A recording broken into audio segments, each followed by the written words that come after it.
Praise the lord. ప్రభువైన యేసుక్రీస్తు యొక్క పరిశుద్ధ నామమును బట్టి వందనాలు. చూడండి, మనందరికీ యాకోబు చాలా పరిచయమైన వ్యక్తి. యాకోబు జీవితంలో తన యొక్క అనుభవంలో మొట్టమొదటిగా ఆయన మోసగాడు అయిన యాకోబు బేతేలు అనుభవంకి వచ్చాడు. బేతేలు అనుభవంలో ఆయన దేవుని యొక్క స్వరం విన్నాడు, దేవునితో తీర్మానం చేశాడు. ప్రభా, నీకు నేను 10వ వంతు చెల్లిస్తాను. ప్రభా, నీవు నన్ను నడిపించు. ప్రభా, నీవు నాకు వాగ్దానం చేసావు కదా, ఆ వాగ్దానం నా జీవితంలో నెరవేర్చని ఆయన దేవునికి మొరపెట్టుకున్నాడు, దేవునితో తీర్మానం చేసుకున్నాడు. బేతేలు అనుభవం తర్వాత యాకోబు జీవితంలో ఒక గొప్ప అనుభవం ఏంటంటే పెనియేలు అనుభవం.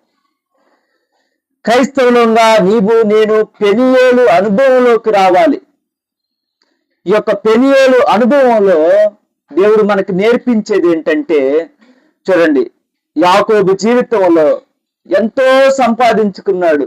ఎన్నో ఎడ్లు, ఎన్నో గొర్రెలు, మేకలు, ఎంతో విస్తారమైన ఆస్తి. చూడండి, ఎంతో మంది పిల్లలు, చూడండి, వారికి గొప్ప సంతానం. తనని ఎంతోగానో విస్తరింపజేశాడు.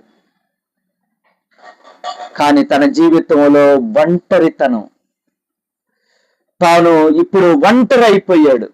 తన యొక్క అన్న తనని కలుసుకోవటానికి వస్తున్నాడన్న భయము, తన జీవితంలో భయము, తన అన్న వచ్చి ఏమి చేస్తాడో అని భయపడుతున్నాడు. ఒంటరితనములో ఉన్నాడు. రెండవది భయములో ఉన్నాడు. నీ జీవితంలో భయములో ఉన్నావా? నీ జీవితంలో ఒంటరితనంలో ఉన్నావా?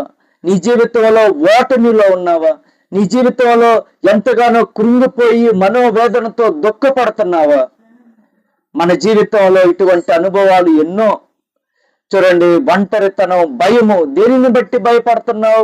శత్రువును బట్టే, సాతాను యొక్క తంత్రాలను బట్టే, సాతానును జయించలేదన్న భయం, ఇంటర్వ్యూ నేను సాధించలేను, నా జీవితంలో నేను తగిన జ్ఞానము లేదు అని భయపడుతున్నావా? ఒంటరిగా నేను ఉన్నాను, ఎంతో మంది ఉన్నారు, ఎంతో ఆస్తి ఉంది, డబ్బు ఉంది, ఎంతో ఇల్లు ఉంది, కానీ ఒంటరిగా ఉన్నావు. నువ్వు శత్రువుతో పోరాడుతున్నావు. యాకోబు వంటి అనుభవం కూడా అదే. ప్రియమైన వారలారా, తన జీవితంలో ఇటువంటి పరిస్థితుల్లో దేవునితో పోరాడటం నేర్చుకున్నాడు. దేవుని సన్నిధికి వచ్చి, ప్రభువా, నీవు నన్ను రక్షిస్తే గాని, నీవు నాలో ఉంటున్న భయమును తొలగిస్తే గాని, నీవు నన్ను ఆశీర్వదిస్తే గాని నేను నిన్ను విడిచిపెట్టనని ఒక గొప్ప తీర్మానంతో దేవుని సన్నిధిలో కూర్చొని మొరపెడుతున్నాడు. నీ జీవితంలో భయములో, ఒంటరితనములో, పోరాటములో, శ్రమల్లో, కష్టాల్లో, దుఃఖములో దేవునితో పోరాడటం నేర్చుకుందాం. దేవునితో పోరాడటం నేర్చుకుందాం. దేవుని యొక్క సన్నిధిలో ఏ పోరాటం? ప్రభువా, నీ కృపని అయ్యా, నీ యొక్క కనికరం చూపించయ్యా, నీ యొక్క దీర్ఘశాంతం నా పట్ల ఉంచయ్యా, నన్ను క్షమించయ్యా. ప్రభువా, నీ సన్నిధిలో నీ కృపను పొందుకొని వీటన్నిటినీ సహించే కృపను దయచేయ్యా. నీ సన్నిధిలో నేను ఉండి నేను ఎంతగానో బలం తెచ్చుకోవటానికి, ధైర్యం తెచ్చుకోవటానికి నీ కృపని అయ్యా అని మొరపెట్టి దేవునితో పోరాడాలి.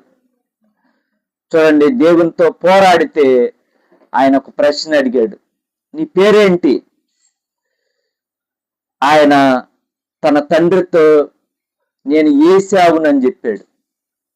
ఇప్పుడు, అయ్యా, నేను యాకోబునయ్యా, నేను మోసగాడిని, నేను నా అన్నను మోసం చేశాను, నా జీవితంలో ఎంతో మోసగాడిగా జీవించాను, చెడుతనాన్ని జరిగించాను, భ్రష్టత్వాన్ని జీవించాను అని ఒప్పుకున్నాడు. నీ జీవితంలో ఒప్పుదల ఉందా?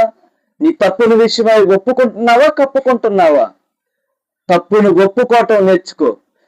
యేసుక్రీస్తుని ఆశ్రయించు. ప్రభా, నీ సిలువను ఆశ్రయిస్తున్నాను, నీ సిలువలో కాచిన రక్తంతో నా తప్పులన్నిటినీ క్షమించు, నీ రక్తంతో నన్ను కడిగి పవిత్రపరచు, నన్ను నాయన నీతిమంతుడిగా చెయ్యి అని ప్రార్థన చెయ్యి.